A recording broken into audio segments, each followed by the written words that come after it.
Hello learners, welcome to the edu for all. यहाँ पे आज हमारा जो टॉपिक का डिस्कशन है वो रिलेटेड है आरआरबी एनटीपीसी। हम एमसीक्यू की चर्चा करेंगे, प्रीवियस ईयर क्वेश्चन से रिलेटेड यहाँ पे सारे आए हुए क्वेश्चंस देखेंगे। हमारा टारगेट है आने वाले आरआरबी के एग्जाम में आपको एग्जाम रेडी करने का। तो चलिए आज के सेशन को स्टार्ट करते हैं और प्रीवियस ईयर क्वेश्चन से हम शुरू करते हैं। समझने की कोशिश करते हैं कौन से किस तरीके के क्वेश्चन आरआरबी एनटीपीसी में पूछे जाने की संभावनाएं हो सकती है। राइट, चलिए तो हमारा पहला क्वेश्चन जो है आज हमारा कंप्यूटर सेक्शन से रिलेटेड है आपका।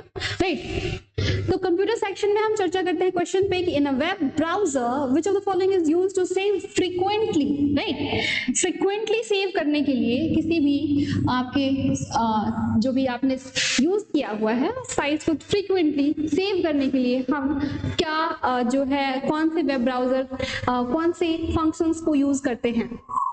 राइट, ऑप्शंस पे चलते हैं। History, task manager, favourites, save as.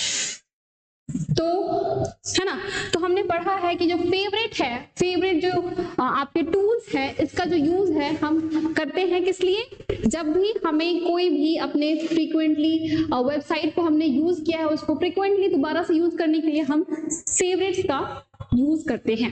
तो ये आपके प्रीवियस ईयर में पूछा हुआ क्वेश्चन है जो कि कंप्यूटर सेक्शन से है, बहुत इंपॉर्टेंट है। इससे रिलेटेड कुछ एक्स्ट्रा इन्फॉर्मेशन देखेंगे। स्टार्ट मेनू का यूज होता है, कहाँ पे यूज होता है, लॉन्च एप्स के लिए यूज होता है, टास्क बार का क्यों यूज होता है, तो स्विच ऐप है, चेक टाइम्स है, नोटिफिकेशंस के लिए टास्क बार आपके कंप्यूटर सेक्शन में होता है, कंप्यूटर के डिस्प्ले में शो करता है। फाइल एक्सप्लोरर है आपका, फाइल एक्सप्लोरर है ब्राउज करने के लिए, मैनेज ऑर्गेनाइज फाइल्स वगैरह के लिए। सेव एज का ऑप्शन है, हम जब भी कॉपी सेव करते हैं तो हमारे लिए सेव एज ऑप्शन यूज होता है। और मल्टीटास्किंग तो है वो एक ही टाइम पे आपके मल्टीटास्किंग का काम करता है जो कि रन करता है, स्विच करता है बिटवीन मल्टीपल एप्स।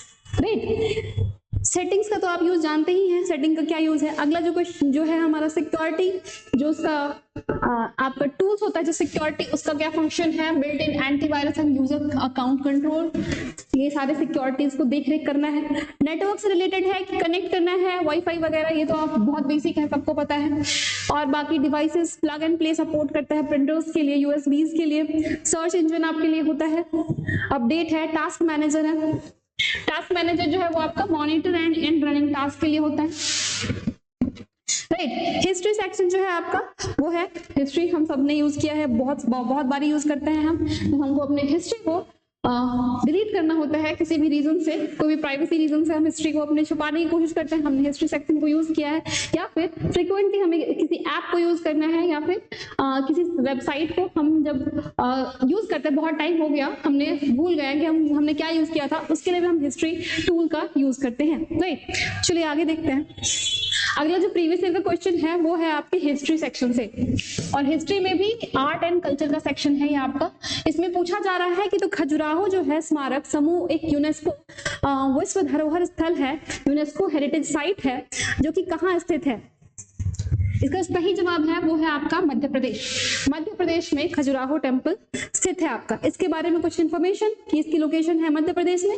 950 से लेकर 1050 सेंचुरी में इसको बनाने का टाइम पीरियड है, और तब के जो राजा हुआ करते थे, जो डायनेस्टी हुआ करते थे, वो है चंडेलाज।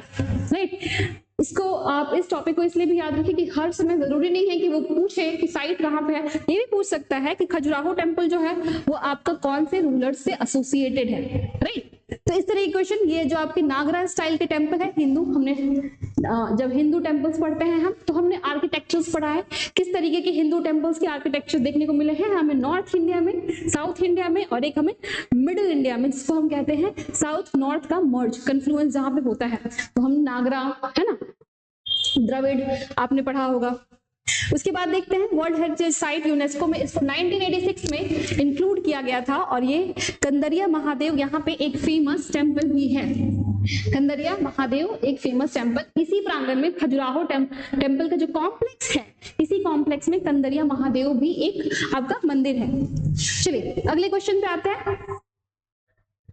जो है क्वेश्चन है आपका, ये तो बहुत इजी क्वेश्चन है, प्रीवियस ईयर में पूछा कि गोल्डन टेम्पल जो है वो कहाँ लोकेटेड है। इससे रिलेटेड हम इंपॉर्टेंट फैक्ट्स जो एक्स्ट्रा हो सकते हैं, जो आपके एग्जाम में अब जो है वो अगला टारगेट उनका हो सकता है, जो कि एग्जामिनर जो भी आपका पेपर सेट करने वाले हैं उनके दिमाग में। तो चलिए उसको हम यहाँ पे डिकोड करने वाले हैं कि अब क्या क्वेश्चन हो सकता है आने वाले आरआरबी एनटीपीसी एग्जाम में। तो इसका जो सही जवाब है वो है अमृत सरोवर लेक।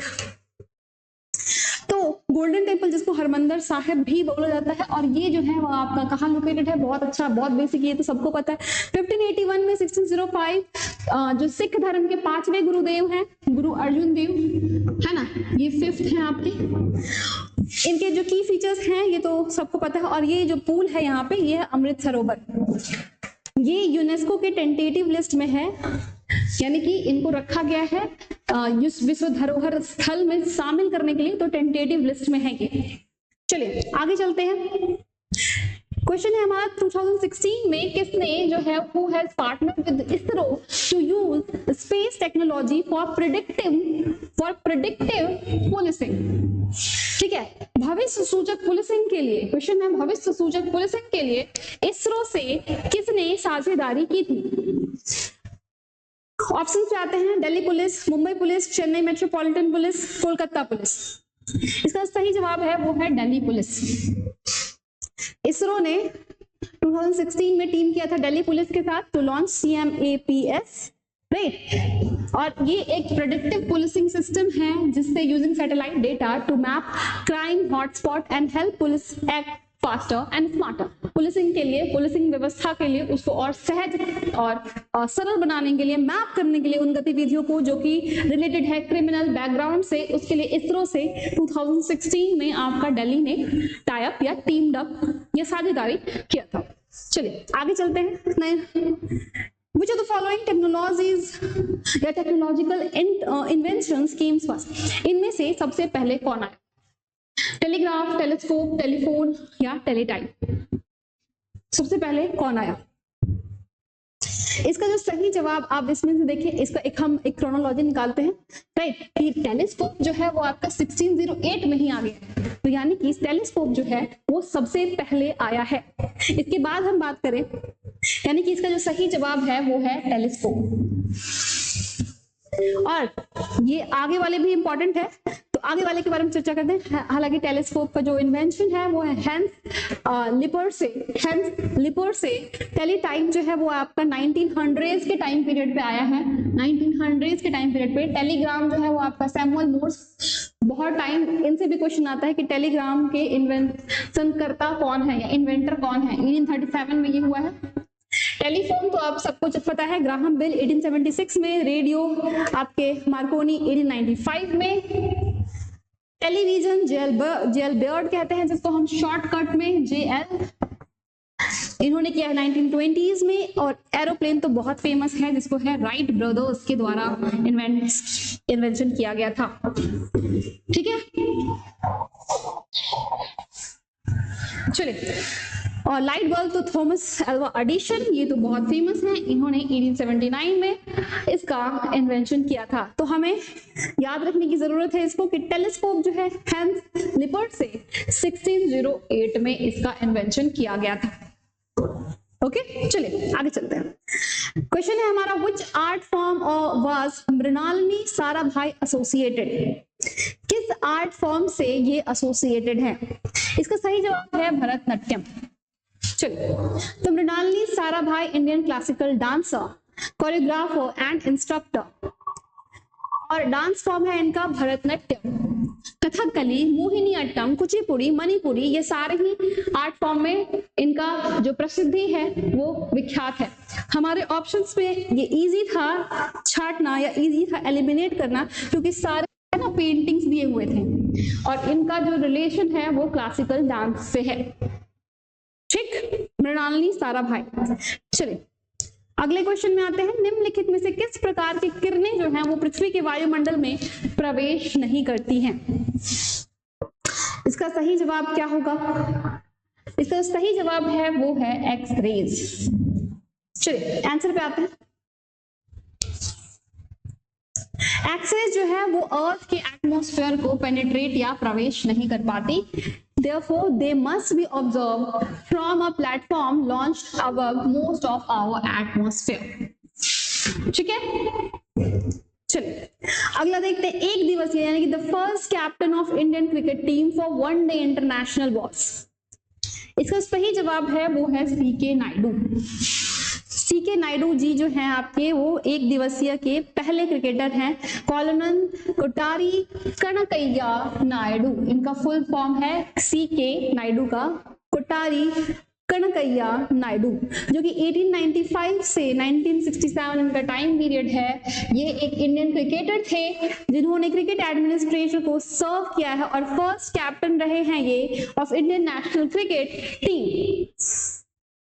ठीक है, और भारतीय क्रिकेट के क्षेत्र में उनकी जो ख्याति है वो महानतम क्रिकेटर्स में शामिल है। चलो नेक्स्ट पे आते हैं। निम्नलिखित में से कौन सा जो ग्रीन हाउस गैस नहीं है? Nitrous oxide, methane, sulphur hexafluoride और कॉपर डाइऑक्साइड। ऑब्वियस है ये कॉपर डाइऑक्साइड एक ग्रीन हाउस गैस नहीं है। चलिए इसकी चर्चा करें। कॉपर डाइऑक्साइड जो है एक ग्रीन हाउस गैस नहीं है, ये जो है एटमॉस्फेरिक एक कंपाउंड है जो कि एटमॉस्फेरिक केमिस्ट्री में पढ़ी जाती है। चलिए इसके बारे में कुछ और चर्चा करें कि ग्रीन हाउस गैसेस जो हैं वो आपके ग्रीन हाउस गैसेस वो आपके क्या करते हैं, ये क्या करते हैं, हीट को ऑब्जर्व करने की काम करते हैं और ये इनमें ग्रीन हाउस गैस जो है वो पृथ्वी के जो वायुमंडल है इसको गर्म रखने का कार्य करते हैं। ठीक है, अगर एक सीमा से, हालांकि ग्रीन हाउस गैस को पहले जब हमारे वायुमंडल की स्थिति सही थी तब इसे लाइफ के लिए बहुत इंपॉर्टेंट माना जाता था कि जीवन की जो संभावना है जीवन जीने के लिए ग्रीन हाउस गैस यानी कि पृथ्वी के सतह पर ग्रीन हाउस गैस का होना जरूरी था। पर एक सीमा से हमने जो इसको है ग्रीन हाउस गैसेस की लिमिटेशन इतनी बढ़ गई कि अब वो जो तापन है, वैश्विक तापन को इसने बढ़ाने का कार्य किया है। अब कई सारी समस्याएं देखने को मिल रही है। ठीक है, तो ये क्या करते हैं, लॉन्ग वेव रेडिएशन को है ऑब्जर्व कर लेते हैं, एब्जॉर्ब कर लेते हैं लॉन्ग वेव रेडिएशंस को, जो कि पृथ्वी के द्वारा लॉन्ग वेव रेडिएशन छोड़ा जाता है, ये उन्हीं को ऑब्जर्व कर लेते हैं और पृथ्वी के वायुमंडल को गर्म करने का कार्य करते हैं। Earth surface warmer by allowing direct sunlight to reach the earth surface। ठीक है, मोस्ट प्रोमिनेंट जो ग्रीन हाउस गैसेस है कौन कौन है? पहला तो एक आपका वाटर वेपर है, फिर कार्बन डाइऑक्साइड है, फिर आपका मीथेन है, नाइट्रस ऑक्साइड है ना। नाइट्रस ऑक्साइड है आपका ग्रीन हाउस गैस, पर अगर नाइट्रोजन ऑक्साइड लिखा रहे तो ये ग्रीन हाउस गैस नहीं है। ओजोन भी है, other gases like carbon monoxide बहुत इंपॉर्टेंट, फिर फ्लोरोनेटेड गैसेस जैसे हम पढ़ते हैं ना HCFL हाइड्रोक्लोरोफ्लोरोकार्बन, राइट, तो ये सारे जो हैं आपके। उसके बाद ब्राउन कार्बन जो है, सूट है, ब्लैक कार्बन है, ये क्या करते हैं और एब्जॉर्ब करते हैं हीट को और इससे ग्रीन हाउस गैसेस और बढ़ने लगती है। ठीक है, वाटर वेपर ये भी। चलिए आगे चलते हैं। नेक्स्ट क्वेश्चन है कि जलियांवाला बाग जो है वो किस फेस्टिवल में आपके घटित हुआ था? ऑप्शन है बैसाखी, गुरु नानक जयंती, दिवाली, होली। ये ऑप्शंस इतने इजी थे कि आप प्रीवियस क्वेश्चन के देखेंगे, ऑप्शंस इतने इजी थे कि इजीली एलिमिनेट हो जाते हैं अगर आपने ठीक से इसे पढ़ा है तो। ये है आपका बैसाखी, तो बैसाख पूर्णिमा का दिन था। जलियांवाला बाग मैसेकर जो है वो 13 अप्रैल 1919 को हैपन हुआ है। ये बहुत इंपॉर्टेंट है कि ये जो इंसिडेंट है, ये जो घटना है, जो कि काला कहा जाता है कि अंग्रेजों के काली करतूत, 13 अप्रैल 1919 हजारों की संख्या में जो है लोगों की जाने गई थी और जो जनरल डायर है उसने अंधाधुंध गोलियों का जो बौछार है उससे कर दिया था। तो ये है आपका। नेक्स्ट क्वेश्चन पे आते हैं। 2016 में world economic forum annual meeting कहाँ हुई थी? इसका सही जवाब है वो है स्विट्जरलैंड। वर्ल्ड इकोनॉमिक फोरम की मीटिंग दावोस में की गई थी, स्विट्जरलैंड में, जो कि सिचुएटेड है। ठीक है, नेक्स्ट क्वेश्चन पे आते हैं। Which of the following is not a computer virus? कौन वायरस नहीं है कंप्यूटर का? इसका सही जवाब है वो है डॉन। एड्स भी वायरस है, अन्ना कॉर्निकोवा भी वायरस है और आपका ब्रेन भी वायरस है, कंप्यूटर वायरस है। ठीक है, तो डॉन जो है वो आपका कंप्यूटर वायरस नहीं है। एड्स जो है कॉमनली कंप्यूटर वायरस है, जिसे हम एड्स ट्रोजन भी कहते हैं, राइट। अन्ना कोर्निकोवा जो है वो फेमस ईमेल वॉर्म है, ईमेल वॉर्म वायरस है, ईमेल के माध्यम से आपके ईमेल को करप्ट कर देता है, आपके डिवाइस में एंट्री ले लेता है एंड ये आपके डिवाइस की चीजों को करप्ट कर देता है। ब्रेन भी जो है वो आपका, ये इंपॉर्टेंट है इससे क्वेश्चन, ये फर्स्ट कंप्यूटर वायरस था for Microsoft desk operating system यानी MS DOS के लिए, जो कि 1986 में इसे बनाया गया था। अगले क्वेश्चन की ओर चलते हैं कि in the Republic of India the administrator head of union territory कौन होता है?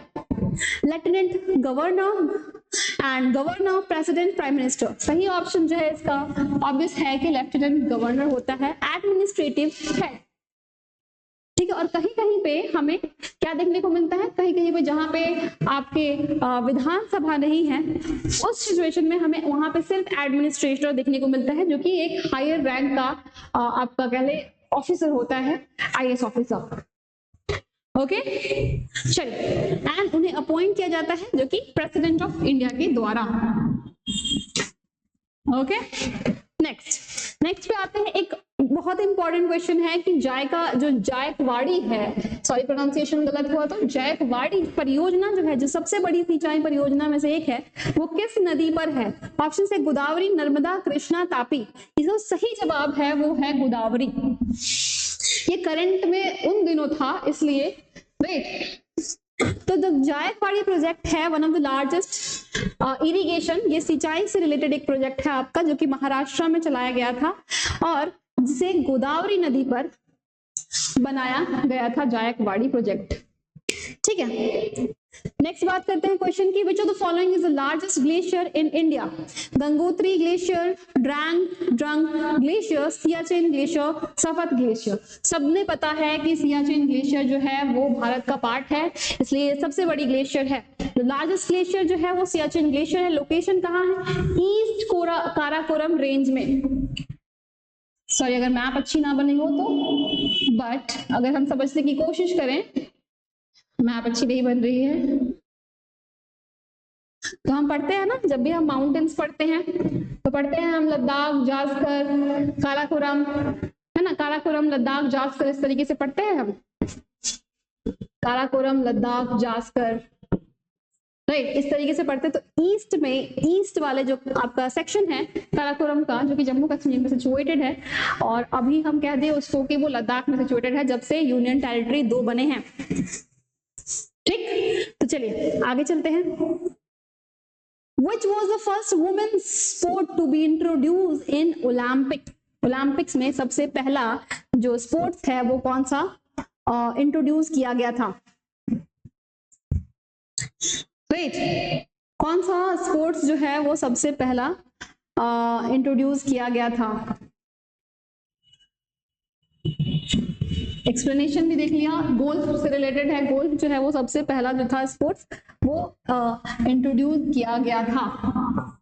ठीक है, 1900 का वो टाइम पीरियड था, पेरिस गेम चल रहे थे और यहाँ पे पेरिस ओलंपिक में 1900 के यहाँ पे ये गोल्फ को, महिलाओं के लिए सबसे पहला खेल जो है वो गोल्फ को इनॉग्रेट किया गया था। चलिए आगे इनके कुछ ईयर्स देख लेते हैं। जिम्नास्टिक को किया गया है 1928 में, वॉलीबॉल को किया गया है 1964 में और बैडमिंटन को किया गया है 1992 में, यानी कि सबसे लास्ट इसमें दिख रहा है बैडमिंटन। और अब जाके ओलंपिक्स में और सारे गेम्स को भी इंक्लूड किया गया है, उसकी लिस्ट हम करंट के सेक्शन में देखेंगे। चलिए, Google, in partnership with the Railways Telecom Ring, RailTel introduced the first public Wi-Fi service at the railway station. कौन से रेलवे स्टेशन पे पहला पब्लिक वाईफाई? इसका सही जवाब जो है वो मुंबई सेंट्रल रेलवे स्टेशन पे किया गया था। The first railway station to offer public wifi, partnership of Google and RailTel was Mumbai central. किसके किसके बीच? रेलटेल और यानी रेलवे टेलीकम्युनिकेशन और गूगल। ठीक है, और कब हुआ था? 2016 में। चलिए अगला चलते हैं। If the pH value of substance is lower than 7, ये तो सबको पता है, 7 से कम होगा तो क्या कहते हैं उसको? ऑप्शंस पे आते हैं, neutral, base, acid, ion. Obvious है एसिड होगा इसका सही जवाब। The pH of substance is less than 7, it is considered acidic. और अगर 7 हो तो न्यूट्रल, 7 से ज्यादा हो तो बेसिक। राइट, ये तो बहुत बेसिक क्वेश्चन साइंस के थे आपके। चलिए अगला देखते हैं। 2013 में first human liver was grown from the stem cells. किस जगह पे सबसे पहला जो है ह्यूमन लीवर डेवलप किया गया था स्टेम सेल्स की मदद से? आपके ऑप्शंस में आप देखिए, इसको सही जवाब बताएं। Japan is the correct answer. तो 2013 में जापानीज साइंटिस्ट जो है वो सक्सेसफुली इन्होंने ग्रोन किया था स्टेम सेल से tissue, sorry liver tissue, right. चलिए आगे चलते हैं। In which state of is the world heritage site basilica of Bom Jesus located? Place से रिलेटेड क्वेश्चन है ये, आपका जीसस से रिलेटेड है and this is situated in Goa. Next, basilica of Bom Jesus या Jesus, sorry, UNESCO world heritage site भी है ये भी इंपॉर्टेंट है कि ये एक यूनेस्को वर्ल्ड हेरिटेज साइट है। और ये इसलिए भी इम्पोर्टेंट है क्योंकि इन्हें यहाँ पे फ्रांसिस जेवियर का जो है यहाँ पे आपके रेस्टिंग प्लेस में से एक जाना जाता है। यहाँ पे उनके फ्रांसिस जेवियर से रिलेटेड प्लेस है ये, राइट। चलिए अगले की बात आते हैं। Which of the following is not a rich source of calcium? Paneer, collard, greens, अंजीर, गाजर। कैल्शियम के रिच सोर्स कौन से नहीं है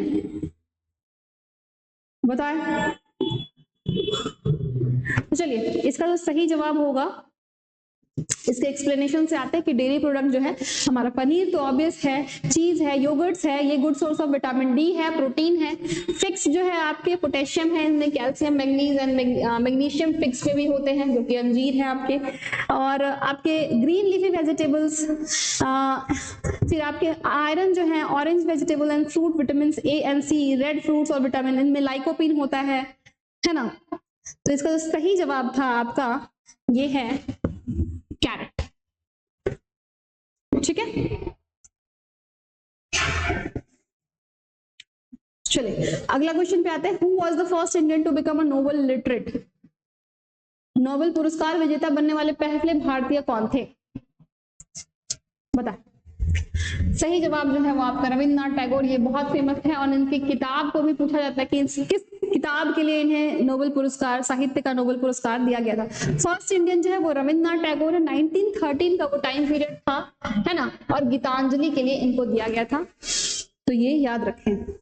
इनसे रिलेटेड कुछ और जो हमारे भारतीय रहे हैं जिनको अब तक नोबेल प्राइज दिया जा चुका है। 1930 में हमने देखा सीवी रमन है, इनको नोबेल प्राइज मिला है फिजिक्स के क्षेत्र में। 1930 का टाइम पीरियड है। मदर टेरेसा को भी दिया जा चुका है 1979 में पीस प्राइज। और फिर हरगोविंद खुराना को नोबेल प्राइज दिया गया है हमारे फिजियोलॉजी और मेडिसिन के क्षेत्र में, दवाओं के क्षेत्र में दिया गया है। फिर सुब्रमण्यम चंद्रशेखर जी को दिया गया है उनके काम फिजिक्स के लिए, है ना। 1983 में सुब्रमण्यम लिमिट, चंद्रशेखर लिमिट हमने पढ़ा होगा। अमर्त्य सेन के बारे में नोबेल प्राइज मिला है इन्हें इकोनॉमिक्स में, ठीक है। 1998 का टाइम पीरियड है। वेंकट रमन रामाकृष्णन जिन्हें नोबेल प्राइज दिया गया है केमिस्ट्री के फील्ड में, और ये था टाइम पीरियड 2009। इसके बाद कैलाश सत्यार्थी जो कि पीस प्राइज मिला है इन्हें 2014 में, और अभिजीत बनर्जी जिन्हें इकोनॉमिक्स के फील्ड में पीस प्राइज नोबेल प्राइज मिल चुका है। अब तक हमें 2 इकोनॉमिक्स के फील्ड में प्राइज देखने को मिला है, एक अमर्त्य सेन है आपके, और एक है आपके अभिजीत बनर्जी। गांधी जी को नोबेल प्राइज नहीं दिया गया है, ठीक है। अक्सर हम कंफ्यूज हो जाते हैं। इंडिया बोर्न शिवा आयादुरई राय is associated in the invention of which of the following?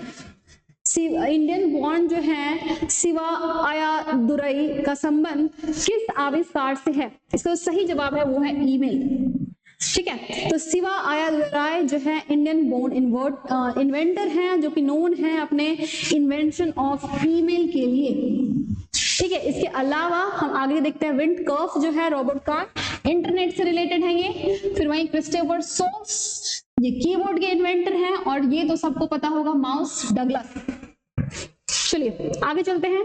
जनवरी 2016 में केंद्रीय मंत्रिमंडल ने 4E पर ध्यान केंद्रित करते हुए टैरिफ नीति में संशोधन के लिए विद्युत मंत्रालय के प्रस्ताव को मंजूरी दी। निम्नलिखित में से 4E का हिस्सा नहीं है। तो 4E का हिस्सा कौन सा नहीं है टैरिफ नीति से रिलेटेड? ऑप्शन देखते हैं। Electricity for all, environment for sustainable future, ease of doing business to attract investment, ensuring affordable electric goods to all। बताएं। तो इसका जो 4E है वो बात करता है इलेक्ट्रिसिटी फॉर ऑल से, efficiency to ensure affordable tariff से, एनवायरमेंट सस्टेनेबल फ्यूचर से, ईज ऑफ डूइंग बिजनेस से। इन 4 चीजों से जो है आपका E जो है वो डिनोट करता है। हमने एक चीज देखा, ये बात इंश्योरिंग अफोर्डेबल इलेक्ट्रिक गुड्स, ये कहीं नहीं हमने देखा। तो इसका सही जवाब है वो गुड्स से रिलेटेड है, वो शामिल 4E में नहीं शामिल था। राइट, चलिए अगला देखते हैं। Relocation of endangered or rare species, right? Endangered or rare species from their natural habitat to protected areas equipped for their protection and preservation is called क्या? बताइए। ये तो बहुत इजी है, जब भी हम देखते हैं इंडेंजर्ड और रेयर स्पीसीज को बचाने के लिए उनका रीलोकेशन किया जाता है। अब जो है वो एक्सटेंट के कगार पे होते हैं, सॉरी एक्सटेंट के कगार पे होते हैं, तो उनको जो प्रोटेक्शन दी जाती है वो कहाँ कैसे दी जाती है? तो ex-situ मतलब होता है कि हम बाहर कहीं ले जाकर कंजर्व कर रहे हैं उनके नेचुरल हैबिटेट साइट से। तो इसका जो सही जवाब है वो है ex-situ, क्योंकि हम उनके प्राकृतिक आवास से बाहर ex-situ कंजर्वेशन करने वाले हैं। इसका सही जवाब है वो है ex-situ कंजर्वेशन। अगले देखते हैं। From which country is the fundamental duties of the Indian constitution borrowed? किससे लिया गया है फंडामेंटल ड्यूटीज? एक लाइन का क्वेश्चन है, पॉलिटी से रिलेटेड है आपका। UK, US, USSR, Australia. तो ऑब्वियस है ये यूएसएसआर की बात है, और इसको तब लिया गया था जब इंदिरा गांधी जी की सरकार थी, इंदिरा टाइम पीरियड पे लिया गया था। और तब 1991 से पहले की बात है, तब यूएस जो आज का रशिया है वो यूएसएसआर, और भी कई सारे ग्रुप्स थे, उसके नेशंस थे जैसे कि चेकोस्लोवाकिया और अन्य, ये सारे उसके पार्ट थे। फिर रशिया का विघटन हो गया आपका 1991 में, और इससे पहले उसको यूएसएसआर ही जाना जाता था। चलिए अगले क्वेश्चन पे आते हैं। भारत में समुद्र तल से सबसे ऊंचा क्रिकेट मैदान किस राज्य में स्थित है? सही जवाब लगाना बेहद आसान है, 2 ऑप्शन आप लोग कंफ्यूज हो रहे होंगे, पर अब नहीं होंगे क्योंकि हिमाचल प्रदेश इसका सही जवाब है। ठीक है, तो highest cricket ground above the sea level is in Himachal Pradesh, और ये जो है इसका जो हाइट ऑल्टीट्यूड है वो 2444 मीटर और लगभग 8000 फीट, राउंड फिगर में बोले 8000 फीट। द चेल क्रिकेट ग्राउंड, नाम उसका देख लें, चेल क्रिकेट ग्राउंड, शायद ये नाम पूछा जा सकता है। तो चेल क्रिकेट ग्राउंड जो है वो आपका जिसे सिचुएट किया गया था 1893 में। अगला क्वेश्चन है जियोट्रॉपिज्म से रिलेटेड। ऑप्शंस पे आते हैं कि गुरुत्वाकर्षण के प्रति पौधों की वृद्धि, सूर्य के प्रकाश के प्रति पौधों की वृद्धि, और पोषक तत्वों के प्रति पौधों की वृद्धि, और जल के प्रति पौधों की वृद्धि। इसका सही जवाब है, जियो से ही समझ लें, जियोट्रॉपिज्म, यानी कि गुरुत्वाकर्षण की बात करता है और इसके प्रति पौधों की वृद्धि से रिलेटेड इसकी जो एक्सप्लेनेशन है। जियोट्रॉपिज्म कहता है is the growth response of plant in reaction to gravity। ठीक है, एक तो या तो नेगेटिव जाएगा यानी कि ग्रेविटी के अगेंस्ट जाएगा जब ऊपर की ओर ग्रोथ करेगा, और एक जाएगा ग्रेविटी के टुवर्ड्स यानी उसी की तरफ, तो वो पॉजिटिव जियोट्रॉपिज्म कहा जाता है। चलिए अगले क्वेश्चन की ओर आते हैं हम। In 2016, ISRO conducted first satellite-based warning system for Indian Railways in, बताएं पहला वार्निंग सिस्टम किस इंडियन सिस्टम जो है इंडियन रेलवेज ने कहां पे एस्टैब्लिश किया था? ज्यादातर मेरे को इसका आंसर जो लग रहा है वो है अहमदाबाद। तो ये है इसका सही जवाब है, वो है अहमदाबाद। अहमदाबाद बताए हम सब, तो ये जो है इसमें हम तुक्का मार देंगे कि हमने मुंबई, शायद मुंबई इतना एडवांस हो तो मुंबई नहीं किया होगा। तो इसका सही जवाब है कि पहला satellite based warning system Ahmedabad में लगाया गया था। चलिए नेक्स्ट क्वेश्चन पे आते हैं। इन 1831 इलेक्ट्रिसिटी जो है वो became viable for use in technology when created the electric dynamo. बहुत बेसिक क्वेश्चन है कि जो इलेक्ट्रिकल जो बिजली है, राइट, 1831 में जब डैश ने इलेक्ट्रिक डायनामो का निर्माण किया तो किसने किया इलेक्ट्रिक डायनामो का निर्माण? क्वेश्चन बेसिकली पूछ यही रहा है। और उसके निर्माण करने से क्या क्रांति हुई? और क्रांति यही हुई कि बिजली प्रौद्योगिकी में जो उपयोग के लिए ना व्यवहार हो गई, मतलब अब उपयोग वायबल हो गई, सबके लिए सस्ती बिजली। तो इसका सही जवाब है वो माइकल फेराडे हैं। तो electric dynamo was invented by Michael Faraday in 1831। ये इंपॉर्टेंट है ईयर और नाम। चलिए, when an object threw straight upward, ठीक है, gets to the top of its path, it, तो क्या होगा बता। जब कोई वस्तु सीधे ऊपर की ओर फेंकी जाती है और अपने पथ के एकदम टॉप पे पहुंच जाती है, जैसे हमने फेंका एकदम टॉप पे पहुंच जाती है, तो उसका क्या नहीं बदलता है? क्या बदलता है? ऑप्शन के साथ आते हैं। वेलोसिटी जो है उसकी, वेलोसिटी इज 0। हम टॉप की बात कर रहे हैं, यहाँ की बात कर रहे हैं। हमने यहाँ मान लीजिए ये आपका ग्राउंड था और हमने ये टॉप है आपका, तो यहाँ पे हमने देखा, क्या देखेंगे हम कि वेलोसिटी जो है वो 0 हो गई है और इसके एक्सेलरेशन 0 हो गए हैं, दोनों ही 0 हो गए कह रहे हैं। वेलोसिटी 0 है और इसकी acceleration is about 10 metre per second square. Velocity is 10 meter per second square and its acceleration is 0. Velocity is 10 meter per second and its acceleration is about 10 meter per second square.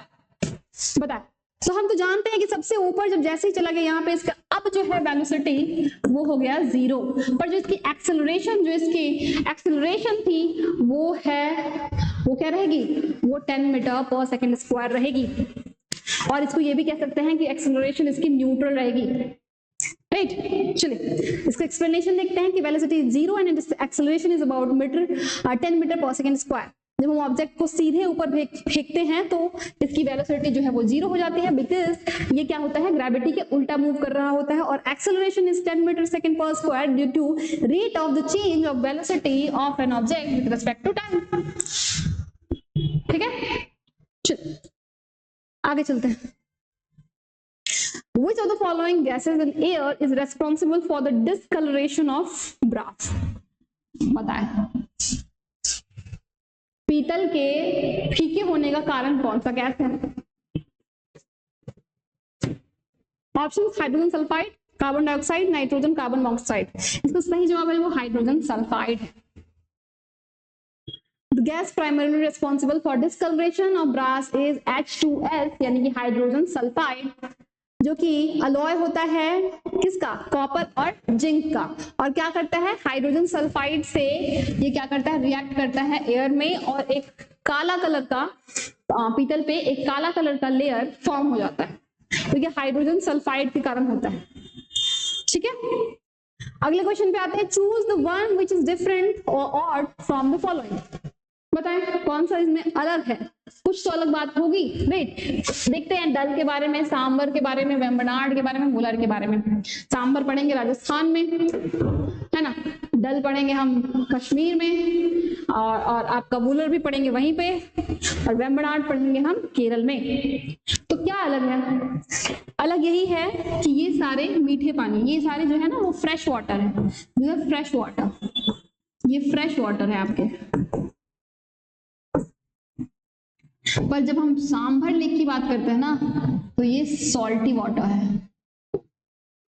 कैसा लिखा है? ये आपका salty है, तो यही है अलग। इसके बारे में एक्सप्लेनेशन। चलिए, तो क्लास का सेशन जो है आज यहीं पे हम एंड करते हैं। हमने देखा प्रीवियस ईयर क्वेश्चंस जो कि रिलेटेड है आपके आने वाले अपकमिंग एग्जाम से, आरआरबी एनटीपीसी के लिए बहुत ही इंपॉर्टेंट है। प्रीवियस ईयर क्वेश्चंस को छोड़िए नहीं, प्रीवियस ईयर क्वेश्चंस को करके जाएं। चलिए आज के सेशन को एंड करते हैं, मिलते हैं अगले सेशन में अगले प्रीवियस ईयर क्वेश्चंस को लेकर। Thank you for watching the videos and ठीक है, क्लास को यहीं एंड करते हैं। Thank you.